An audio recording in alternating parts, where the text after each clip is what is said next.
رمضان المبارک کی حرمت اور اس کی عظمت سے کون مسلمان ہے جو ناواقف ہو۔ اللہ تبارک و تعالی نے اس مہینے کو پوری امت مسلمہ کے لیے سال بھر کے گناہوں کے کفارے کا اور درجات کی بلندی کا ذریعہ بنایا ہے۔ وہ مہینہ آنے والا ہے اور اللہ تبارک و تعالی کی رحمتوں کی گھٹائیں برسنے والی ہیں۔ رمضان المبارک کا مہینہ ہر سال آتا ہے اور گزر جاتا ہے، لیکن ہمیں کوشش یہ کرنی چاہیے کہ اس رمضان کے ایک ایک لمحے سے، اس کی ایک ایک ساعت سے صحیح فائدہ اٹھائیں، کیونکہ آدمی غفلت کی حالت میں مہینہ شروع کر دیتا ہے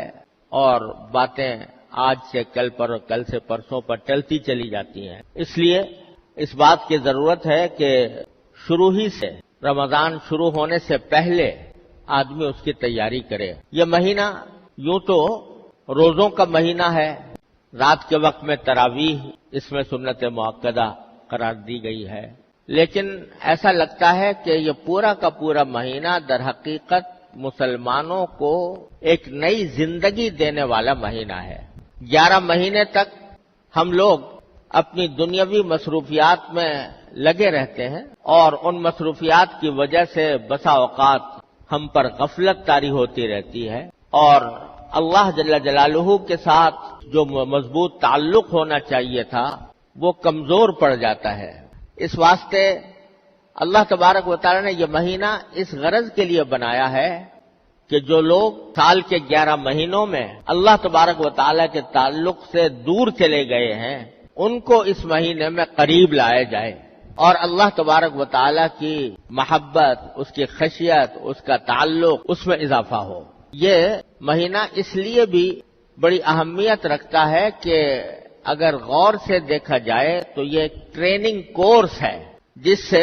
ہر مسلمان کو گزارا جاتا ہے۔ یہ ایک تربیت کا زمانہ ہے، یہ اپنے روح کو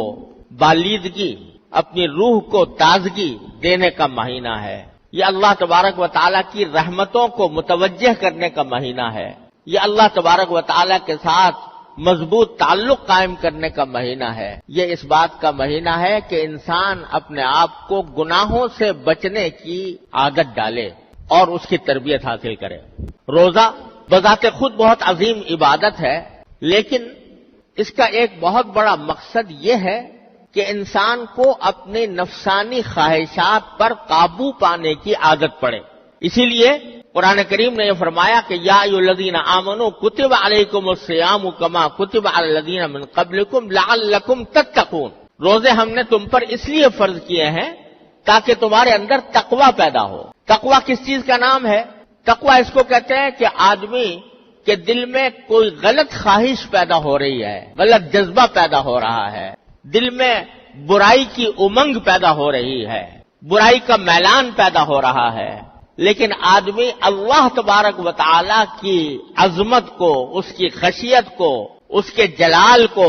مد نظر رکھ کر اپنی اس خواہش کو دبا دے، اپنی اس خواہش کو کچل دے، اللہ کے لیے کچل دے۔ اس کا نام ہے تقوی، کہ دل میں خواہش پیدا ہو رہی ہے کہ میں اپنی نگاہ کو غلط استعمال کروں اور اس کے ذریعے کوئی گناہ کی چیز دیکھوں، لیکن آدمی یہ سوچتا ہے کہ میں اللہ کا بندہ ہوں، اللہ تبارک و تعالی مجھے دیکھ رہا ہے، میری ایک ایک نقل و حرکت اس کی نگاہ میں ہے اور کل کو مجھے اپنی ایک ایک نقل و حرکت کا جواب بھی دینا ہے۔ ایک ذرے کے برابر بھی اگر میں نے کوئی گناہ کیا تو مجھے آخرت میں اس کا جواب دینا ہوگا۔ یہ سوچ کر آدمی اپنی نگاہ کو روک لے۔ دل میں جھوٹ بولنے کا، غیبت کرنے کا داعیہ پیدا ہو رہا ہے، مجلس جمی ہوئی ہے اور جمی ہوئی مجلس میں غیبت ہو رہی ہے اور میرا بھی دل چاہ رہا ہے کہ میں بھی اس کے اندر کوئی حصہ ڈالوں، لیکن آدمی اس وقت اللہ تبارک و تعالیٰ کی عظمت کو، اس کی خشیت کو، اس کے جلال کو دل میں لا کر اپنے آپ کو اس سے روک لے، تو یہ تقوی ہے۔ تو اللہ تبارک و تعالیٰ فرماتے ہیں کہ ہم نے روزے تم پر اس لیے فرض کیے ہیں تاکہ تمہارے اندر تقوی پیدا ہو، کیونکہ روزے کے ذریعے تقوی کی تربیت دی جاتی ہے۔ وہ اس طرح کہ ہر مسلمان جب روزہ رکھ لیتا ہے اور ارادہ کر لیا کہ آج میرا روزہ ہے، جس کے معنی یہ کہ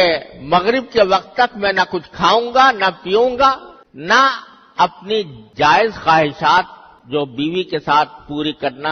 حلال ہوتا ہے وہ بھی میں نہیں کروں گا. یہ ارادہ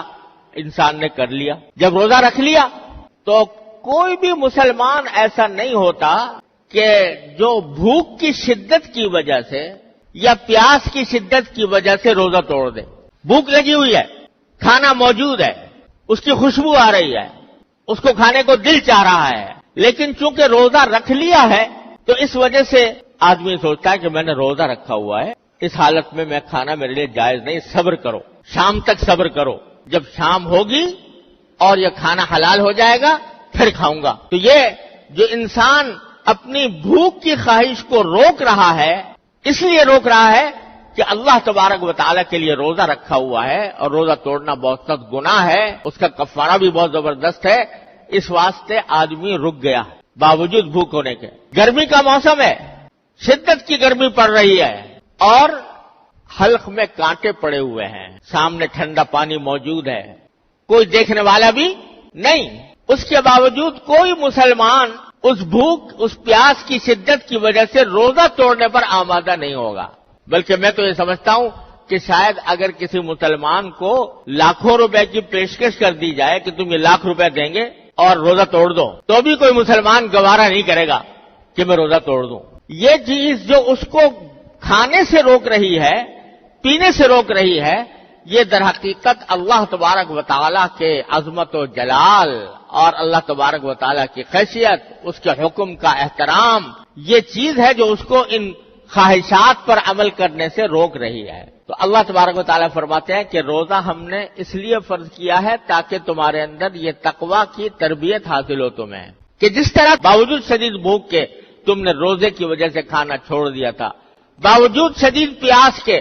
تم نے روزے کی وجہ سے اللہ تبارک و تعالیٰ کی خاطر پانی پینا چھوڑ دیا تھا، اسی طرح ہر گناہ کا حال ہے کہ تقاضا تو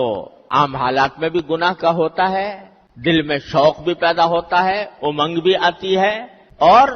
دل میں زور سے تقاضا بھی پیدا ہوتا ہے، داعیہ بھی پیدا ہوتا ہے، دل مچلتا ہے کسی گناہ کے کرنے کے لیے. لیکن جس طرح تم روزے کے اندر اس خواہش کو ہمارے لیے میرے لیے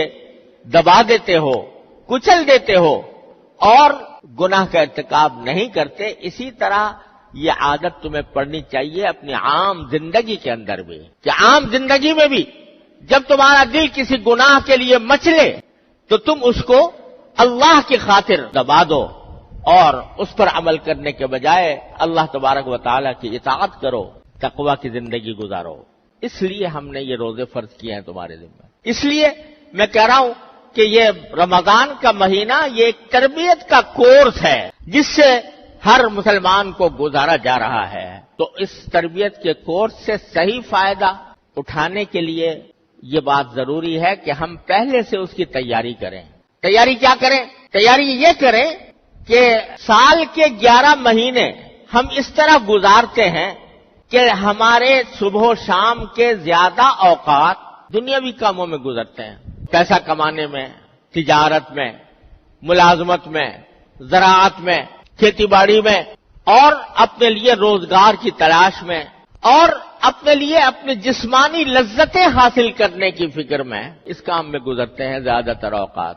یہ سارا وقت گزارتے ہیں ہم 11 مہینے میں. تو یہ رمضان کا مہینہ اللہ تبارک و تعالیٰ نے اس لیے عطا فرمایا ہے کہ